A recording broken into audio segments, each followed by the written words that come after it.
गणपती बाप्पा मोरया पुढच्या वर्षी लवकर याच्या जयघोषात भक्तिमय वातावरणात कागल शहर आणि परिसरात घरगुती गणेश मूर्तींचं विसर्जन करण्यात आलं। कागल नगरपालिका प्रशासनाने राबवलेल्या श्रींच्या मूर्तिदान उपक्रमाला चांगला प्रतिसाद मिळाला। अनेक नागरिकांनी मूर्ती आणि निर्माल्य दान करून पर्यावरण रक्षणाला हातभार लावला। कागल शहर आणि परिसरात मंगळवारी दिवसभर पावसाच्या सरी कोसळत होत्या, त्यामुळे दुपारनंतर घरगुती आणि काही मंडळांनी श्री गणेशाच्या मूर्ती विसर्जनासाठी नेण्यास सुरुवात केली।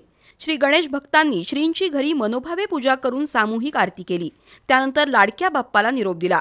कागल शहरातील दूधगंगा नदीसह नगर परिषदेने शहरातील 10 प्रभागातील 12 ठिकाणी कृत्रिम गणेश विसर्जन कुंडांची निर्मिती केली होती।